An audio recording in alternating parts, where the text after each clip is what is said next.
ক্যালেন্ডারে তারিখটা ছিল 27শে ডিসেম্বর। ক্রিসমাস পেরিয়েছে মাত্র দুদিন আগে। সামনে আসতে চলেছে নতুন বছর, তাই ছুটির আমেজ তখনও কাটেনি। এই সময়টাতে সুইডেনে প্রচন্ড ঠান্ডা থাকে, তাপমাত্রা প্রায় হিমাঙ্কের নিচে নেমে যায়। তাই স্বাভাবিকভাবেই ওই দিনের আবহাওয়াও ছিল প্রচন্ড ঠান্ডা। আগের দিন রাত থেকে শুরু হওয়া তুষারপাত সকালেও থামেনি, কিন্তু সদাব্যস্ত স্টকহোম অরল্যান্ডা ইন্টারন্যাশনাল এয়ারপোর্টের কাজকর্ম যথারীতি চলছিল। ঘড়িতে সময় সকাল 8টা সবে পেরিয়েছে। আর কিছুক্ষণের মধ্যেই স্ক্যান্ডিনেভিয়ান এয়ারলাইন্সের ফ্লাইট 751 তার উড়ান আরম্ভ করবে। দুজন পাইলট ইতিমধ্যেই ককপিটে উপস্থিত। চেক ইনের পর যাত্রীরা একে একে বিমানে উঠে যে যার সিটে বসে পড়লেন। সকাল 8টা 47 রানওয়ের মাটি ছেড়ে বিমান টেক অফ করলো। কিন্তু মাত্র কয়েক সেকেন্ড পরেই বিমানে হঠাৎ করে ঘটল অঘটন। কামানের গোলা ফাটার মতো জোরদার কয়েকবার বুম বুম শব্দ আর ঝাঁকুনি। যাত্রীরা আতঙ্কিত, পাইলটরা বিভ্রান্ত। এর মাত্র কয়েক সেকেন্ড পরেই ঘটল আরো ভয়ানক ব্যাপার। বিমানের দুটি ইঞ্জিনই একে একে বন্ধ হয়ে গেল। একই সাথে একেবারে ডুয়েল ইঞ্জিন ফেলিয়ার। বিমানকে ওড়ানোর মতো আর কোনো উপায় নেই পাইলটদের হাতে। নিচে গাছপালা ভর্তি বরফে ঢাকা জঙ্গল। অবধারিতভাবেই আর মাত্র কিছু সময়ের মধ্যেই সেখানেই ক্র্যাশ করতে চলেছে বিমানটি। বিমানের 129 জন যাত্রীর সামনে নিশ্চিত মৃত্যুর হাতছানি। এরপর কি ঘটেছিল? পাইলটরা কি যাত্রীদের প্রাণ বাঁচাতে পেরেছিলেন? সেদিনের সেই কাহিনী আপনাদের শোনাবো এই পর্বে। আজ আপনাদের জন্য 1991 সালে ঘটা স্ক্যান্ডিনেভিয়ান এয়ারলাইন্সের ফ্লাইট 751 এর দুর্ঘটনার কাহিনী, যাকে বলা হয় মিরাকেল অ্যাট গোট্রোরা। নমস্কার, আমি অন্তরা, আর আপনারা দেখছেন ইনসাইট।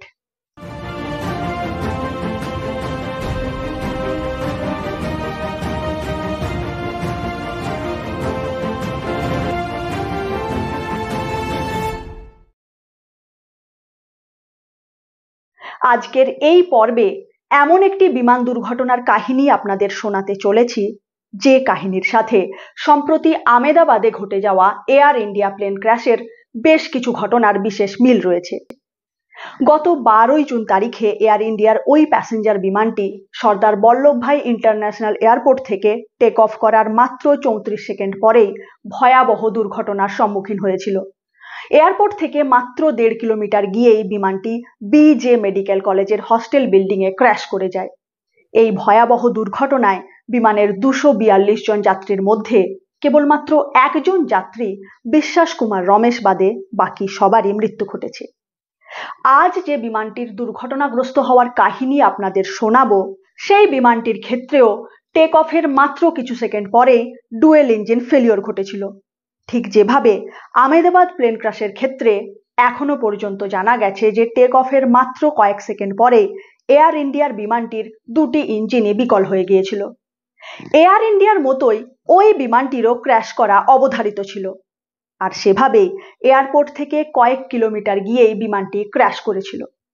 ক্র্যাশিং ইম্প্যাক্ট এতটাই জোরে ছিল যে এতে বিমানের ফিউসেলেজ অর্থাৎ বিমানের বডি 3টি টুকরোতে ভেঙে গিয়েছিল।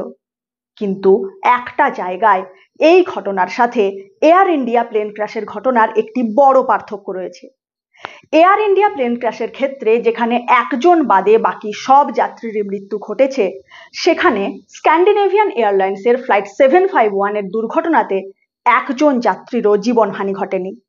পাইলট সহ বিমানের 129 জন যাত্রীর সবাই প্রাণে বেঁচে গিয়েছিলেন। ক্র্যাশ হওয়া সত্ত্বেও কিভাবে যাত্রীদের জীবন রক্ষা হলো তা নিয়েই আজকের কাহিনী। শুরুতেই যেরকম বলেছি, এ ঘটনার তারিখটা ছিল 1991 সালের 27শে ডিসেম্বর। স্ক্যান্ডিনেভিয়ান এয়ারলাইন্সের ফ্লাইট 751 সুইডেনের রাজধানী স্টকহোমের অরল্যান্ডা ইন্টারন্যাশনাল এয়ারপোর্টের গেট নম্বর 2তে দাঁড়িয়েছিল। শিডিউল অনুযায়ী সকাল 8:30টার সময় এই বিমানটির টেক অফ করার কথা। স্টকহোম থেকে বিমানটি প্রথমে যাবে কোপেনহেগেন, তারপর সেটি যাবে ওয়ার্সো। এই বিমানটি ছিল একটি আমেরিকান কোম্পানি ম্যাকডোনাল্ড ডগলাস কর্পোরেশনের নির্মিত MD-81 প্যাসেঞ্জার এয়ারক্রাফট। এই নির্দিষ্ট ধরনের বিমানগুলির বিশেষত্ব হচ্ছে এদের দুপাশে থাকা দুটি ইঞ্জিন উইংসের নিচে না থেকে থাকে উইংসের ঠিক পেছনে। ইঞ্জিনের এ ধরনের অবস্থানকে বলা হয় রিয়ার মাউন্টেড ইঞ্জিন। তবে বর্তমানে বেশিরভাগ কমার্শিয়াল এয়ারক্রাফটে ইঞ্জিনের অবস্থান থাকে উইংসের নিচে।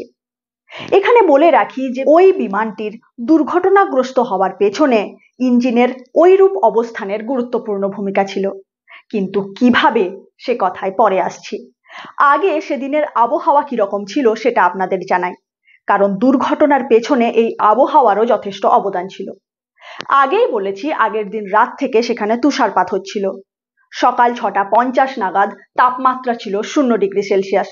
সকাল 7:30টার দিকে রুটিন মাফিক একজন মেকানিক বিমানটির ইন্সপেকশন করার জন্য আসেন। তার কাজ বিমানটি উড়ানের জন্য উপযুক্ত কিনা তা চেক করা। তিনি এসে দেখেন বিমানের উইংসের নিচে বরফ জমে আছে। তারপর তিনি মইয়ের সাহায্যে ওপরে উঠে দেখেন উইংসের ওপরেও গুঁড়ো গুঁড়ো বরফের পুরু আস্তরণ জমে আছে। এভাবে বিমানের ওপর বরফ জমে থাকলে উড়ানের সময় তা মারাত্মক হয়ে উঠতে পারে। ফ্লাইটের সময় বরফের মোটামুটি ছোট্ট একটা চাঙড়ও বিপজ্জনক সমস্যার সৃষ্টি করতে পারে, যেরকম একটা ছোট্ট পাখির ধাক্কাতেই বহু বিমান দুর্ঘটনাগ্রস্ত হয়েছে। অবশ্য বিমানের ওপরে এ ধরনের বরফ জমার ঘটনা নরওয়ে, সুইডেন বা ডেনমার্কের মতো স্ক্যান্ডিনেভিয়ান দেশগুলির ক্ষেত্রে খুবই স্বাভাবিক। তাই ওইসব শীতপ্রধান দেশগুলিতে উড়ানের পূর্বেই পুরো বিমানটিকে ডি আইসিং এর ব্যবস্থা করা হয়। এর জন্য মেশিনের সাহায্যে হাই টেম্পারেচারে থাকা ডি আইসিং ফ্লুইড বিমানের পুরো বডিতে উচ্চ চাপে স্প্রে করা হয়। এই ডি আইসিং ফ্লুইড হচ্ছে একটি নির্দিষ্ট অনুপাতে গ্লাইকল এবং জলের মিশ্রণ। তখন ঘড়িতে সবে সকাল 8টা খানিকটা পেরিয়েছে। বিমানে ফুয়েল ভরার কাজ শেষ হয়েছে। এবার ডি আইসিং এর পালা। যাত্রীরা ইতিমধ্যেই যে যার সিটে বসে পড়েছেন। ককপিটে দুজন পাইলটও উপস্থিত। সেদিন পাইলট ইন কমান্ড ছিলেন 44 বছর বয়সী ক্যাপ্টেন স্টিফেন রাসমুসেন। তাঁর উড়ানের অভিজ্ঞতা 8000 ঘন্টারও বেশি, যার মধ্যে এই MD-81 প্যাসেঞ্জার এয়ারক্রাফট ওড়ানোর অভিজ্ঞতা ছিল 590 ঘন্টার। অপরদিকে সেদিন ক্যাপ্টেন রাসমুসেনের সাথে ছিলেন ফার্স্ট অফিসার উলফ সেডারমার্ক। 34 বছর বয়সী সেডারমার্কের মোট ফ্লাইং এক্সপিরিয়েন্স ছিল 3015 ঘন্টার, যার মধ্যে এই স্পেসিফিক এয়ারক্রাফটটি চালানোর অভিজ্ঞতা ছিল মাত্র 76 ঘন্টার। অর্থাৎ এই বিশেষ মডেলের বিমানটি চালানোর অভিজ্ঞতা ফার্স্ট অফিসার উলফ সেডারমার্কের যথেষ্ট কম ছিল। সেদিন স্ক্যান্ডিনেভিয়ান এয়ারলাইন্সের ফ্লাইট 751 এর মোট 129 জন যাত্রী ছিলেন, যার মধ্যে পাইলট, ফ্লাইট টেকনিশিয়ান এবং ক্রু মিলিয়ে ছিলেন মোট 6 জন, আর বাকি 123 জন ছিলেন প্যাসেঞ্জার। ঘড়িতে প্রায় 8:30 বাজতে চলেছে। শিডিউল অনুযায়ী 8:30টার সময়ে বিমানের ডিপারচার করার কথা, কিন্তু ধারাবাহিক তুষারপাতের কারণে ডি আইসিং এর কাজ তখনও শেষ হয়নি। এই সময় ক্যাপ্টেন রাসমুসেন গ্রাউন্ড ক্রুদের একবার জিজ্ঞেস করেন কাজ আর কতটা বাকি। উত্তরে টেকনিশিয়ানরা জানান যে বডি এবং উইংসের তলার দিকটার ডি আইসিং এর কাজ শেষ হয়েছে। এবার তারা উইংসের ওপরের দিকটার ডি আইসিং করছেন। উড়ানের নির্ধারিত সময় পেরিয়ে গেলেও পাইলটদের কোনো তাড়া ছিল না, কারণ তারা জানতেন যে প্রয়োজনীয় সেফটি প্রসিডিওর ফলো করা নিরাপদ উড়ানের জন্য কতটা দরকার। তাই ততক্ষণ তারা ইনস্ট্রুমেন্টগুলিকে চেক করছিলেন আর ফ্লাইট চেকলিস্ট খুঁটিয়ে দেখছিলেন। ডি আইসিং প্রক্রিয়া দেখাশোনার দায়িত্বে থাকা টেকনিশিয়ান উইংসের ওপরটা একবার ডি আইসিং করার পর মেকানিককে পুনরায় দ্বিতীয়বার ডি আইসিং করার নির্দেশ দেন, যাতে সেখানে সামান্য একটু বরফও থেকে যাওয়ার ঝুঁকি না থাকে। 85 ডিগ্রি সেন্টিগ্রেড তাপমাত্রার মোট 850 লিটার গ্লাইকল এবং জলের মিশ্রিত ডি আইসিং সলিউশন স্প্রে করার পর পুরো প্রক্রিয়াটি শেষ হয়। কাজ শেষে টেকনিশিয়ান ক্যাপ্টেন রাসমুসেনকে জানান যে ডি আইসিং প্রক্রিয়া শেষ হয়েছে। পুরোপুরি নিশ্চিন্ত হওয়ার জন্য ক্যাপ্টেন টেকনিশিয়ানকে জিজ্ঞেস করেন উইংসের তলার দিকটাও পুরোপুরি ক্লিয়ার করা হয়েছে কিনা। উত্তরে টেকনিশিয়ান জানান উইংসের তলার দিকে প্রচুর পরিমাণে বরফ আর তুষার জমেছিল, কিন্তু এখন সবকিছু পরিষ্কার হয়ে গেছে। বিমান এখন উড়ানের জন্য সম্পূর্ণ প্রস্তুত। কিন্তু না, বিমান তখনও উড়ানের জন্য প্রস্তুত ছিল না, কারণ একটা খুব ক্রুশিয়াল ব্যাপারের দিকে তখনও পর্যন্ত কারো দৃষ্টি যায়নি, যেটি আর মাত্র কয়েক মুহূর্ত পরেই এই বিমানের জন্য ভয়ঙ্কর বিপদ হয়ে উঠতে চলেছিল। আর সেই ব্যাপারটি হচ্ছে, ভালোভাবে ডিআইসিং করার পরেও বিমানের দুপাশের উইংসের ওপরে সবার অলক্ষ্যে থেকে যাওয়া কাঁচের মতো স্বচ্ছ বরফের একটা আস্তরণ। সেই বরফের স্তরটি এতটাই স্বচ্ছ ছিল যে তা টেকনিশিয়ানদের চোখে পড়েনি। ফলে উইংসের ওপরের সেই বরফের চাদরের উপস্থিতির কথা গ্রাউন্ডে থাকা টেকনিশিয়ান থেকে শুরু করে পাইলটরা কেউই জানতে পারেননি, যা আর কিছুক্ষণের মধ্যেই বিমানটির দুর্ঘটনার অন্যতম কারণ হয়ে উঠতে চলেছিল। আসলে ঘটনার আগের দিন অর্থাৎ 26শে ডিসেম্বর তারিখে এই বিমানটি সুইজারল্যান্ডের রাজধানী জুরিখ থেকে ট্রাভেল করে স্টকহোমে পৌঁছেছিল। বিমানটি অরল্যান্ডো ইন্টারন্যাশনাল এয়ারপোর্টে ল্যান্ড করে রাত 10টা 9 মিনিটে। তারপর সারা রাত সেটি গেট নাম্বার 2তে পার্কড অবস্থায় থাকে। তখনও বিমানে যথেষ্ট পরিমাণে ফুয়েল ছিল। আপনারা নিশ্চয়ই জানেন, এ ধরনের প্যাসেঞ্জার ফ্লাইটগুলিতে ফুয়েল ট্যাঙ্ক থাকে বিমানের দুপাশে থাকা দুটি ডানায়, যাকে বলা হয় ইন্টিগ্রাল ফুয়েল স্টোরেজ। জুরিখ থেকে স্টকহোমে আসার পরেও সেদিন ফ্লাইট 751-এর দুদিকের দুটি ফুয়েল ট্যাঙ্কের প্রতিটিতে আনুমানিক 5622 পাউন্ড অর্থাৎ প্রায় 2500 কেজি জ্বালানি ছিল। আর জুরিখ থেকে স্টকহোমে আসার যাত্রাপথে বিমানটি যে ক্রুজিং অল্টিটিউডে ছিল তাতে সে সময়কার এক্সটার্নাল এয়ার টেম্পারেচার ছিল -53 থেকে -62 ডিগ্রি সেন্টিগ্রেড। এই প্রচন্ড ঠান্ডা টেম্পারেচারে বিমানটি উড়ছিল প্রায় 1 ঘন্টা 40 মিনিট ধরে। এত ঠান্ডা পরিবেশে এত দীর্ঘক্ষণ থাকার জন্য বিমানের ফুয়েল ট্যাঙ্কে থাকা জ্বালানির তাপমাত্রা হয়ে গিয়েছিল -25 ডিগ্রি সেন্টিগ্রেড।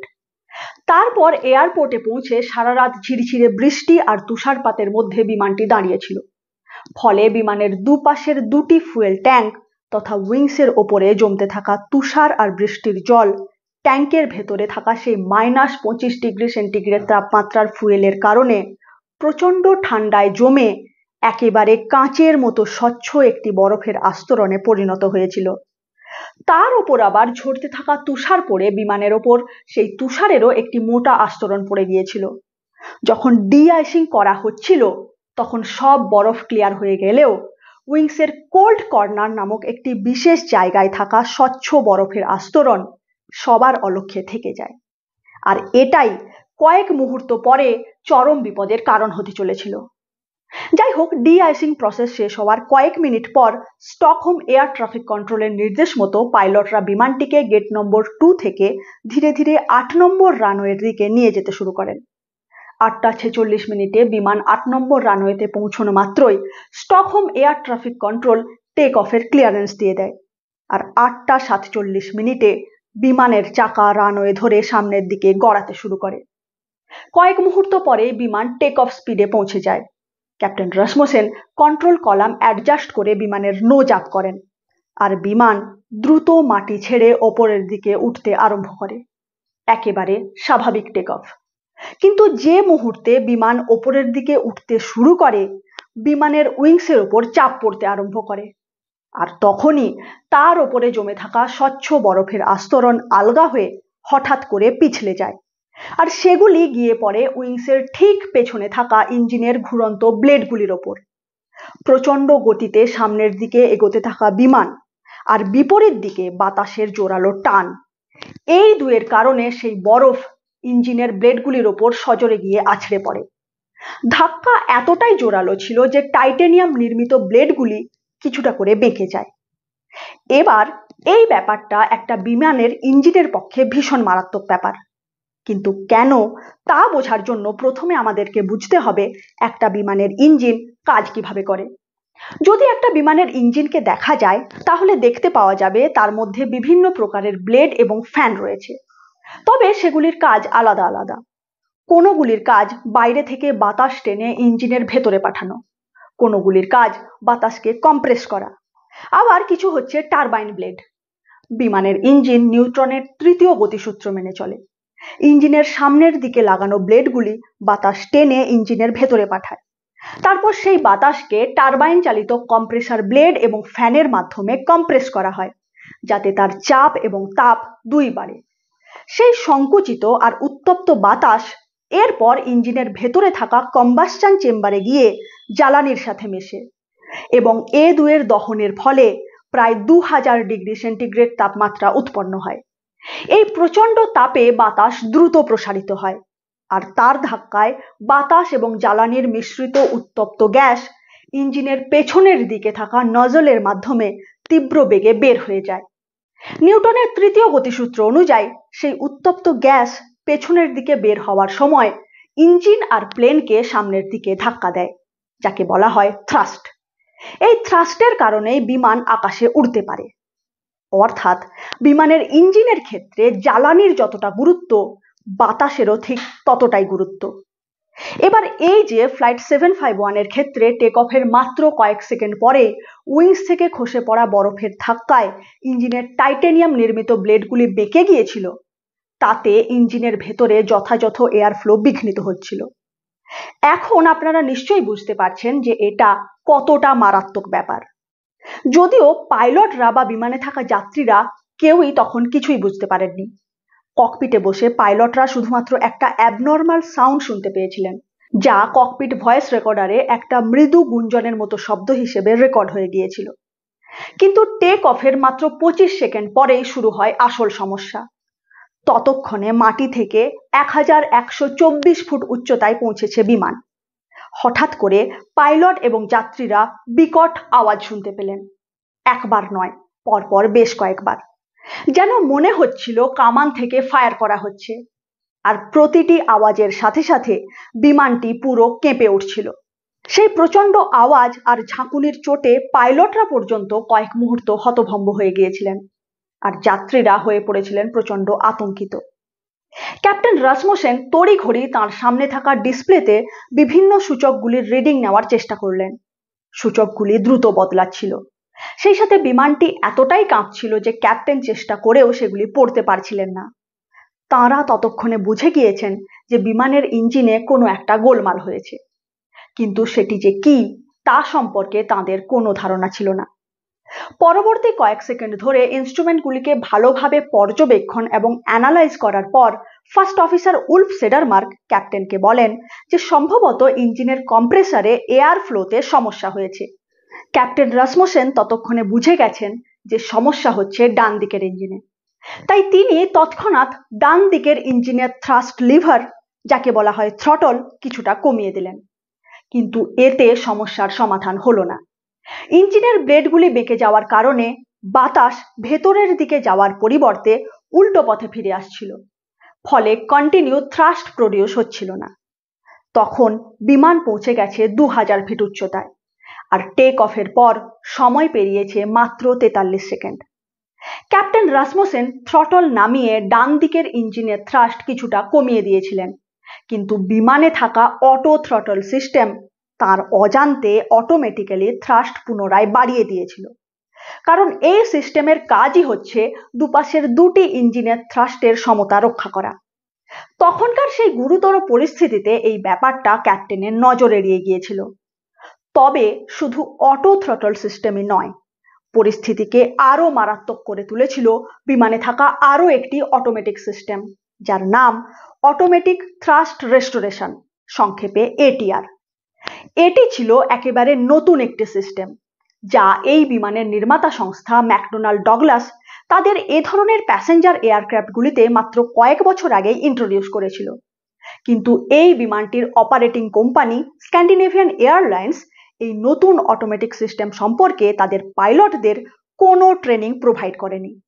ক্যাপ্টেন রাসমুসেন বা ফার্স্ট অফিসার সেডারমার্ক দুজনের কারোরই জানা ছিল না যে বিমানে এটিআর সিস্টেম নামক একটি ব্যবস্থা রয়েছে। এই সিস্টেমের কাজ হচ্ছে বিমানের অল্টিটিউড এবং স্পিডকে মাথায় রেখে সেই মতো থ্রটলকে অটোমেটিক সেট করা। যেহেতু বিমান তখনও ক্লাইম্বিং পজিশনে ছিল, তাই হিসেব মতো থ্রটলকে আপ পজিশনে রাখার কথা, যাতে যত বেশি সম্ভব থ্রাস্ট উৎপন্ন হয়। এমনিতে এই সিস্টেম বিমান চালানোর জন্য খুবই সহায়ক একটি সিস্টেম, কিন্তু বর্তমান পরিস্থিতিতে যেখানে বিমানের ডান দিকের ইঞ্জিনে এয়ার ফ্লো সিরিয়াসলি ডিস্টার্ব হচ্ছে এবং তার জেরে কম্বাসশন চেম্বারে প্রয়োজনীয় বাতাসের যোগান কমে যাওয়ার কারণে কম্প্রেসারের মধ্যে ভয়ানক চাপের সৃষ্টি হয়েছে, যাকে বলা হয় ইঞ্জিন সার্জ। এরকম পরিস্থিতিতে আরও থ্রাস্ট উৎপন্নের জন্য ইঞ্জিনের ওপর প্রেসার বাড়ালে ইঞ্জিনে আগুন ধরে যাওয়াটা শুধুমাত্র সময়ের অপেক্ষা। ঠিক এই মুহূর্তে বিমান যখন 2616 ফিট উচ্চতায় পৌঁছেছে, তখন আবার সেই বিকট আওয়াজ এবং ঝাঁকুনি শুরু হলো। পাইলটরা বুঝতে পারলেন যে এবার বাম দিকের ইঞ্জিনেও সার্জিং শুরু হয়েছে। তারা রীতিমতো অবাক, এভাবে দুটি ইঞ্জিনেই একই সাথে কিভাবে সার্জিং হতে পারে। যদিও উড়ানের সময় ইঞ্জিন সার্জ হওয়াটা একেবারে আনকমন নয়। আর এরকম পরিস্থিতিতে কি করা উচিত, বেশিরভাগ এয়ারলাইন্সের পক্ষ থেকে ট্রেনিং এর সময় তা পাইলটদেরকে শেখানো হয়। কিন্তু ক্যাপ্টেন রাসমুসেন এবং ফার্স্ট অফিসার সেডারমার্কের কাছে এই সমস্যা মারাত্মক সমস্যা, কারণ স্ক্যান্ডিনেভিয়ান এয়ারলাইন্সের পক্ষ থেকে এ নিয়ে তাদেরকে ট্রেনিং বা মেমোরি ড্রিল করানো হয়নি। ফলে তাঁরা এ ধরনের পরিস্থিতিতে পড়ে পাজলড হয়ে গিয়েছিলেন। ক্যাপ্টেন রাসমুসেন সমস্যার সমাধানের জন্য অটো পাইলট সিস্টেম অ্যাক্টিভেট করার জন্য বাটন প্রেস করেন, কিন্তু সাথে সাথে ওয়ার্নিং আওয়াজ করে অটো পাইলট ডিসকানেক্টেড হয়ে যায়। তিনি বারবার বাটন প্রেস করে যেতে থাকেন, কিন্তু প্রতিবারই তা ওয়ার্নিং দিয়ে ডিসকানেক্টেড হয়ে যেতে থাকে। ঘটনাচক্রে সেদিন ককপিটের দরজা খোলা ছিল। এখন যদিও সব প্যাসেঞ্জার এয়ারক্রাফটেই ককপিটের দরজা লক করা থাকে, তখনকার সময়ে কিন্তু এরকমটা ছিল না। প্রায়ই পাইলটরা উড়ানের সময় ককপিটের দরজা খোলা রাখতেন। সেদিনও দরজা খোলাই ছিল, আর দরজার কাছাকাছি একটি সিটে বসেছিলেন স্ক্যান্ডিনেভিয়ান এয়ারলাইন্সের অপর একজন পাইলট, 47 বছর বয়সী ক্যাপ্টেন পার হোমবার্গ, যিনি কোপেনহেগেন যাওয়ার জন্য এই প্লেনে যাত্রা করছিলেন। সেখান থেকে তাঁর স্ক্যান্ডিনেভিয়ান এয়ারলাইন্সের অপর একটি বিমান চালনার কথা ছিল। ককপিটের ভেতর থেকে বারবার অটো পাইলট ডিসএনগেজ হওয়ার ওয়ার্নিং তিনিও শুনতে পাচ্ছিলেন। তিনি এটাও বুঝতে পারছিলেন যে বিমানের ইঞ্জিনে সার্জিং হচ্ছে। ককপিটের খোলা দরজা দিয়ে তিনি দেখতে পাচ্ছিলেন যে পাইলটরা সমস্যা সমাধানের চেষ্টা করে চলেছেন। কিন্তু কয়েক সেকেন্ড পরেই ডান দিকের ইঞ্জিন হঠাৎ করে বন্ধ হয়ে যায়, আর তার ঠিক 2 সেকেন্ড পরেই বাম দিকের ইঞ্জিনও বন্ধ হয়ে যায়। পরে বিমানের ব্ল্যাক বক্সে থাকা ফ্লাইট ডাটা রেকর্ডার থেকে জানা যায় যে টেক অফ করার 76 সেকেন্ড পরে রাইট ইঞ্জিন ফেল করেছিল, আর 78 সেকেন্ড পরে লেফট ইঞ্জিন ফেল করেছিল। ততক্ষণে বিমান পৌঁছে গেছে 3300 ফিট উচ্চতায়। সে সময় দুটি ইঞ্জিনেরই এভাবে বিকল হয়ে যাওয়াটা মারাত্মক। ইঞ্জিন বিকল হয়ে যাওয়ার সাথে সাথেই কেবিনের ভেতরের সমস্ত লাইট এবং এয়ার কন্ডিশনিং সিস্টেম বন্ধ হয়ে যায়, কারণ এসবের জন্য প্রয়োজনীয় ইলেকট্রিসিটি আসছিল ইঞ্জিন থেকে। পুরো বিমান জুড়ে ছড়িয়ে পড়ে অপার নিস্তব্ধতা। আতঙ্কিত যাত্রীদের কারো মুখে কোনো কথা নেই। 55 টনের বিমান তখন শুধুমাত্র একটি অতিকায় গ্লাইডার ছাড়া আর কিছু নয়।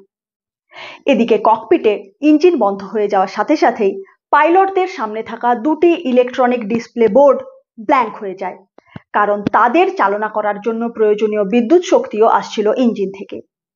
এই ডিসপ্লে বোর্ড পাইলটদের কাছে খুবই গুরুত্বপূর্ণ, কারণ বিমানের যাবতীয় ইনস্ট্রুমেন্টগুলির সূচক এর মাধ্যমেই দেখা যায়। ফলে তাদের কাছে বিমানের অবস্থান, স্পিড সহ অন্যান্য কিছু অতি প্রয়োজনীয় সূচকের মান বোঝার জন্য কয়েকটি অক্সিলিয়ারি ডিসপ্লের উপর নির্ভর করা ছাড়া অন্য উপায় নেই। তখন বিমান নিচের দিকে নামতে শুরু করেছে।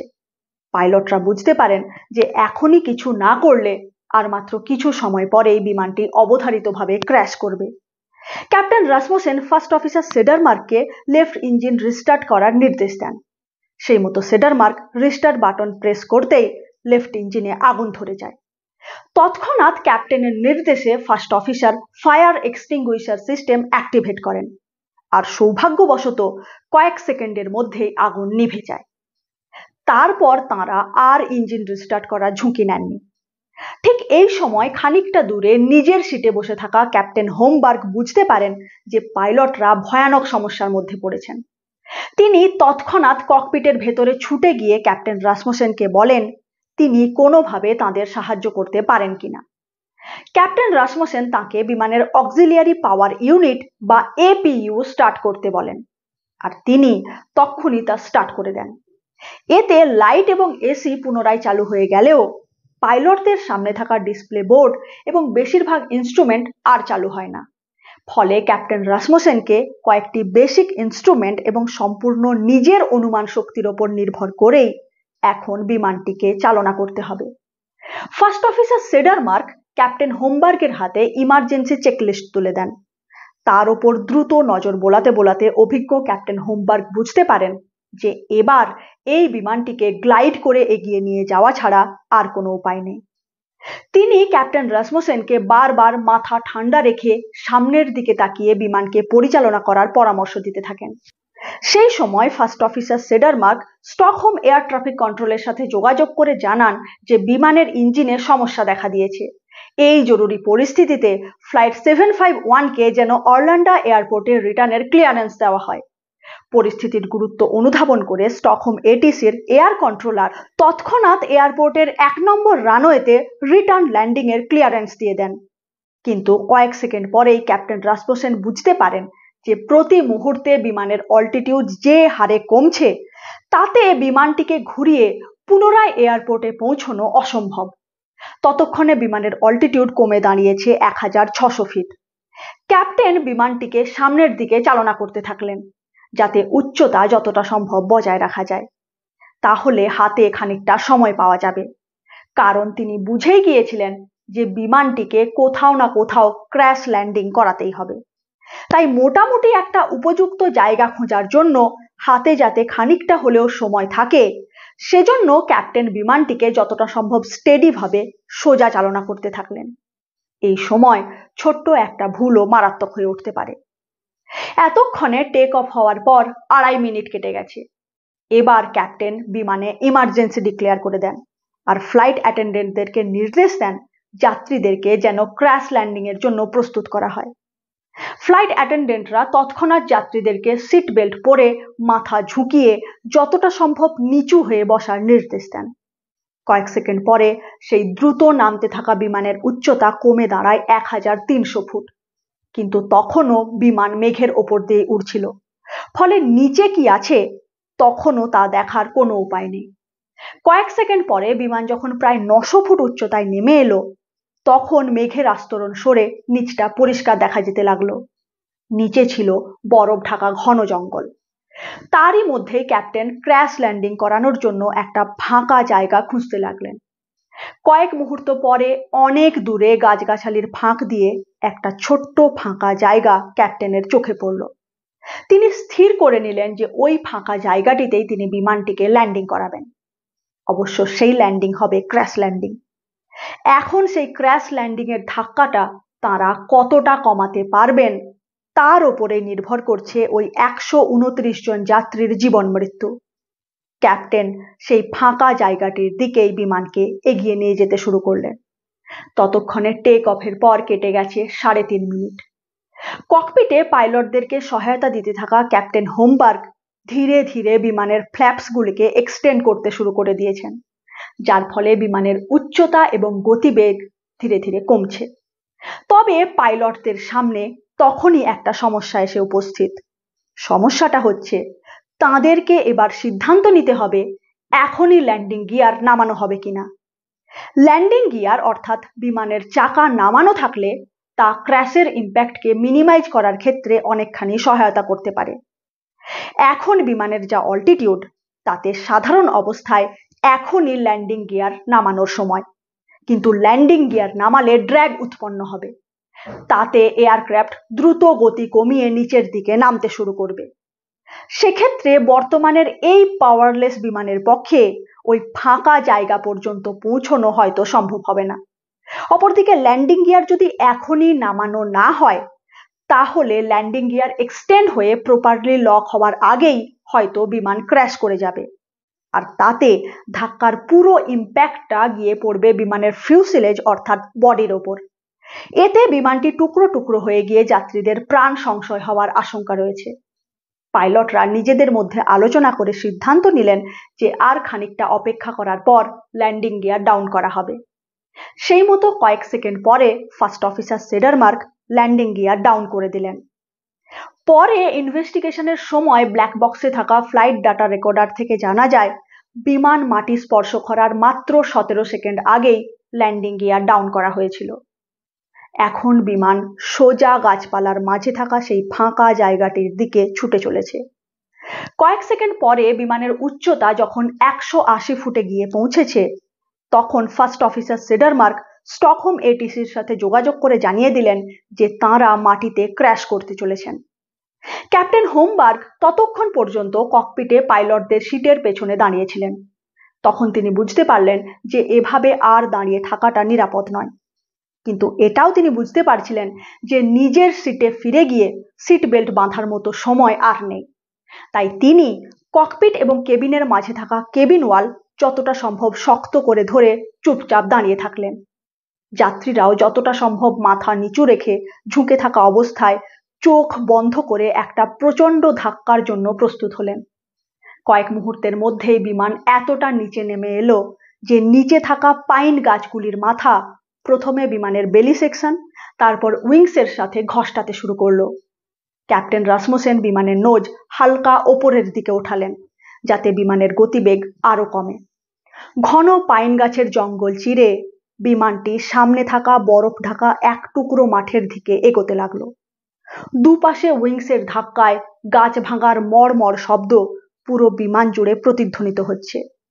এই সময় একটা বড় গাছের ধাক্কায় ডান দিকের উইংস ভেঙে উড়ে গেল। ক্যাপ্টেন রাসমুসেন চোখ বন্ধ করে ফেললেন, আর পরের মুহূর্তেই সেই বরফ ঢাকা জমিতে আছড়ে পড়ল বিমান।